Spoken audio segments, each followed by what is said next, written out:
They called me the charity case before I even sat down.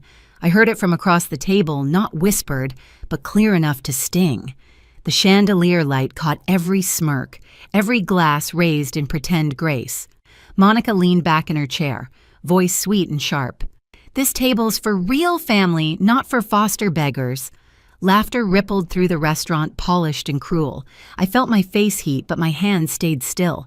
Then the waiter came laying a $2,900 bill in front of me like a dare. I slid my card across the linen, one quiet motion that changed everything. People said I was lucky.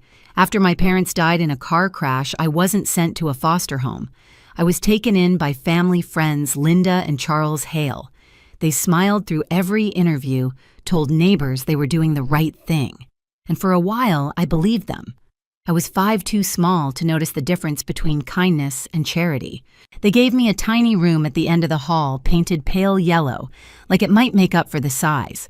I got Monica's old clothes, Ethan's cracked textbooks, and a reminder that I should be grateful. "You're part of this family now," Linda would say, her voice tight with virtue. "Remember we saved you." Even then, I understood it wasn't love, it was a favor they never let me forget. The Hale house always looked perfect from the outside. White shutters rose, bushes trimmed to military precision, a driveway where Charles's luxury cars gleamed under morning light. Inside, though, the air was stiff. Every compliment had a price.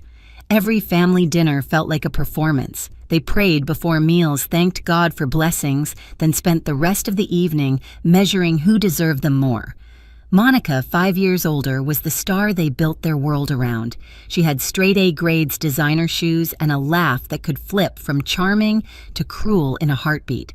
Ethan, the middle child, followed her like a shadow.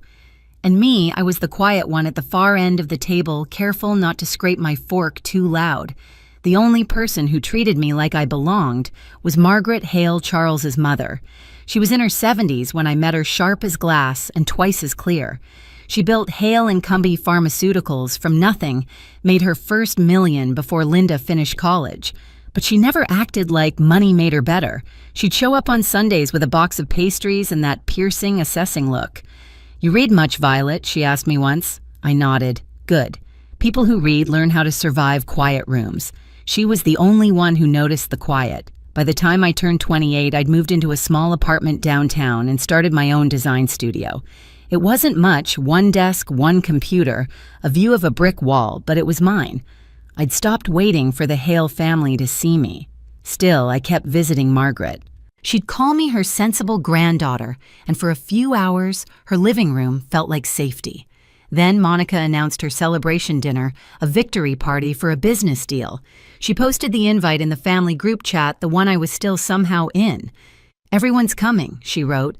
The photo attached showed a glittering restaurant and a caption, "Family only." I stared at it for a long time, thumb hovering over my phone. Then I typed, "Should I still come?" and hit send. No one replied. The silence in that group chat stretched for days. No response, not even a polite emoji. Just seen. I told myself it didn't matter that I'd gotten used to being invisible.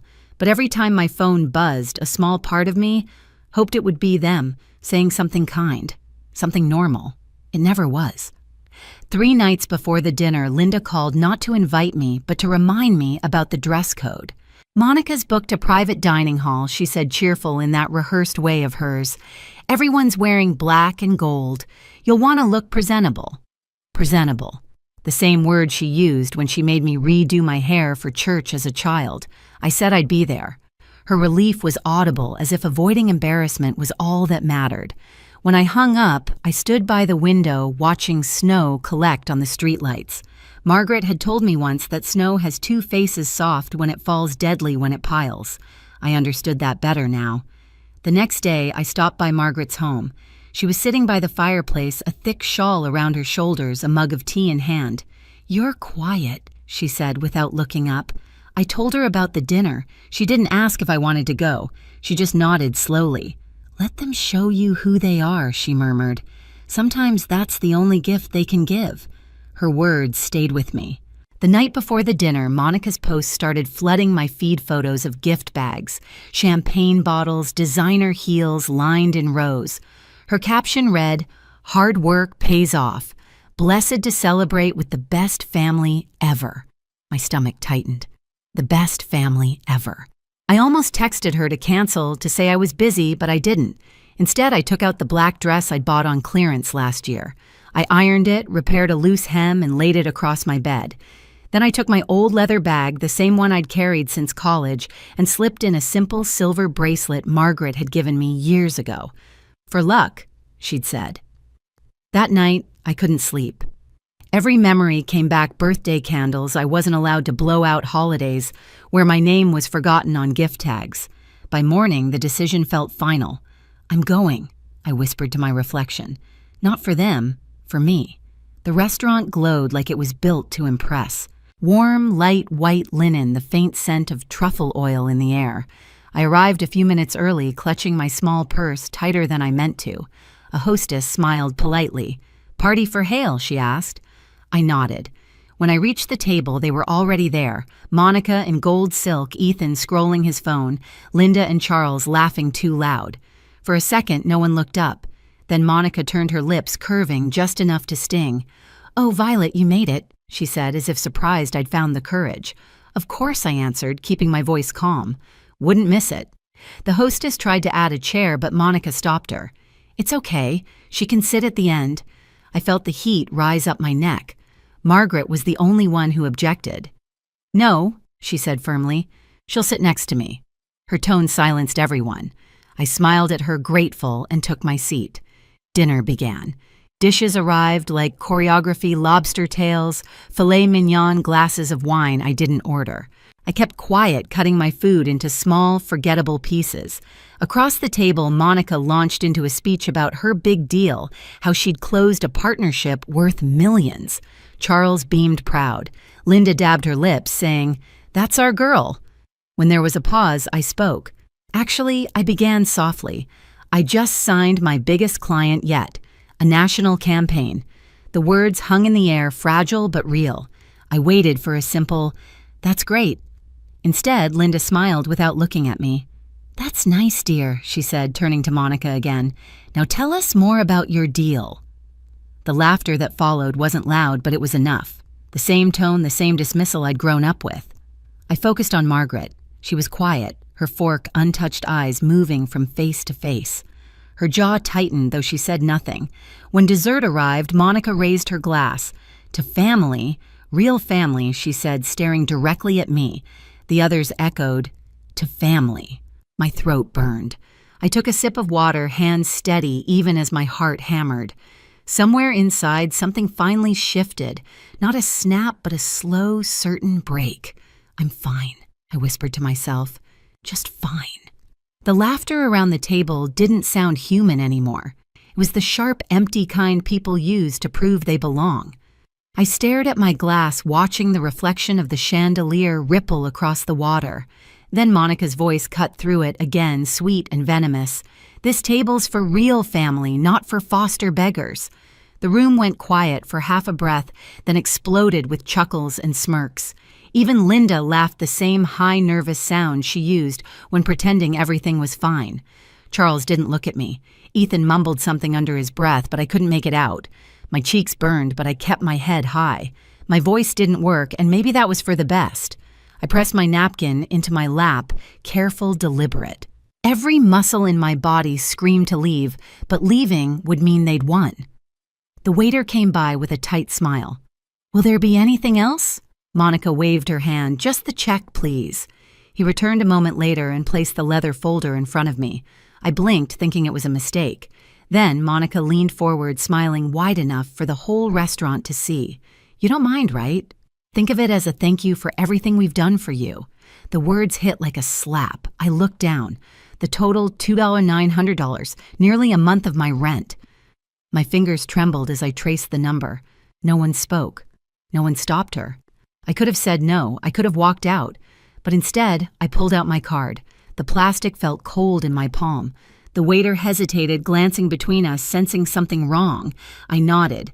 When the machine beeped, it echoed in my chest. One sharp sound, one transaction for 2 decades of humiliation. I set the pen down, slid the folder back, and folded my napkin over my empty plate. "All done," I said quietly. For a few seconds, it was completely still, just forks clinking in the distance, soft jazz from the speakers. Then out of nowhere, Margaret pushed back her chair. The screech of wood against marble turned every head. "I'm done?" she said. Her voice wasn't loud, but it carried. Linda laughed uneasily. "Mother, don't be dramatic." Margaret raised a hand. "No, I've watched this circus long enough." Her eyes went straight to Monica. "You, your father, your mother, you've all forgotten what decency looks like." Monica blinked, thrown off. "What are you talking about? We were just joking." "Joking?" Margaret's voice hardened. "You humiliate this girl, my granddaughter, in public, and for what?" "To feel powerful for one more dinner." The color drained from Monica's face. "She's not your granddaughter." Margaret straightened her shoulders. "You're wrong. She's the only one who's ever acted like family." The table froze. Charles reached for his glass, missed it, and set his hand flat against the table instead. Linda tried to laugh again, but it broke halfway out. "I have cancer," Margaret said simply. "Stage 4. I have 6 months." The silence hit like thunder. Monica's mouth fell open. "Mom, no, save it." Margaret interrupted. "I'm not here for sympathy. I'm here for truth. I changed my will last week." She turned to me. "Violet inherits everything." The words didn't sink in at first. I thought I'd misheard. But when I looked at her, she was steady, certain. Monica shot to her feet. "You can't do that. That money belongs to this family." "Family." Margaret's eyes burned. "You mean the same people who stole $700,000 from a child's trust fund?" Linda's fork clattered to the table. "Mother, please, I found the records," Margaret continued. "Every cent Violet's parents left for her, gone. Spent on vacations, private school, new cars. You used her pain as your down payment." Charles slammed his palm down. "You don't understand how expensive. I understand perfectly," she cut in. "You took what wasn't yours." I sat frozen, heart racing. I hadn't known about the trust fund, hadn't known about any of it. The air thickened. Monica's lipstick trembled at the corners. Ethan stared down at his plate, silent for once. Margaret looked at me again. "Take me home, Violet." That broke the spell. Monica grabbed my arm. "You did this," she hissed. "You turned her against us." I pulled away, my voice low but clear. I didn't have to. "You did that yourself," she glared, shaking. "We'll challenge it. We'll go to court. You'll get nothing. Then I'll see you there," I said. I helped Margaret to her feet. Her hand felt fragile but steady in mine. We walked past the stunned table, past the staring faces of strangers. The music seemed to fade. Outside, the night air was cold, sharp, honest. Margaret squeezed my hand. "I should have done this years ago," she said softly. Inside, through the window, I could still see them. Monica red-faced and shouting, Linda holding her head, Charles waving for the waiter as if money could glue their dignity back together. I didn't feel triumphant. Not yet, just clean, empty in a way that finally made room for peace. Later that week, the news broke. Headlines screamed, "Heiress cuts off. Family leaves fortune to foster daughter." Reporters swarmed. Talk shows debated whether I'd manipulated her. I stayed silent. Margaret didn't. She held a press conference sitting tall beside her lawyer. "I am of sound mind," she declared, "and I'm tired of watching good hearts punished for existing." The cameras flashed. She handed out folders, bank statements, trust fund records, proof of every stolen cent. And then she played the video from the restaurant. Monica's voice echoed across the speakers. "This table's for real family, not for foster beggars." The room went dead silent. Margaret looked into the cameras. This is what cruelty sounds like when it thinks no one is listening. As if on cue, the doors burst open. Monica stormed in, mascara-streaked voice shaking. "She's lying. Violet used her. We raised that girl out of pity. She owes us." Reporters gasped. Cameras turned. Margaret tilted her head. "Did you just say she owes you? I mean, she..." Monica stammered, realizing too late. The lawyer leaned forward. "You just admitted it. On record." The clip hit the internet before nightfall. 20 million views by morning. The comments weren't kind. Imagine saying that on camera. Justice served in real time. By the time the trial came, public opinion had already chosen sides. The judge ruled the will valid, the trust fund stolen, the restitution owed. Margaret's decision stood. I didn't celebrate. I just sat beside her in the courtroom as she squeezed my hand again, whispering, "You see, silence works when truth is loud enough." A month later, she was gone. At her funeral, I placed a single white rose on her casket, the same color as the tablecloth from that night. For a moment, I closed my eyes and heard that same sharp beep from the credit card machine, but this time it didn't sting. It sounded like a door closing and another one opening. The world moved fast after the verdict, but I didn't. I stayed in Margaret's house, the one with the wide porch and the lemon trees she loved. It felt strange at first, living in silence that didn't hurt. The air smelled like her perfume and old books. Every morning I made tea the way she did, 2 sugars, no milk. Charles was sentenced to 3 years for financial fraud. Linda sold their house to cover legal fees, then vanished from the city pages. Ethan's loan surfaced. His fiancée left. Monica lost her business after that viral clip became an internet cautionary tale. Every brand cut ties overnight. Reporters tried to get a statement from me. I never gave one. There was nothing left to say. Justice, once it arrives, doesn't need an encore. I focused on work, then on something bigger. Using part of the inheritance, I started the Margaret Foundation, a program for foster and adopted kids who'd been cheated or silenced. We funded lawyers, therapy, tuition, everything I once needed, but never had. The first check I signed felt heavier than money. It felt like redemption. A year later, an application came across my desk, Monica Hale requesting assistance for financial hardship and mental health support. I read every word. She wrote that she'd lost everything, that she was sorry, that she wanted a second chance. For a moment, I thought about approving it. Then I remembered her voice at that table, how the laughter felt slicing through me like glass. I stamped the file, denied, and slid it aside. Some victories are quiet. Mine was. That night, I lit a candle for Margaret and whispered, "We did it." The flame flickered, once steady and bright, like she'd heard me. I visit her grave every Sunday. The grass grows fast there, soft against the marble, and the city noise fades just enough to think.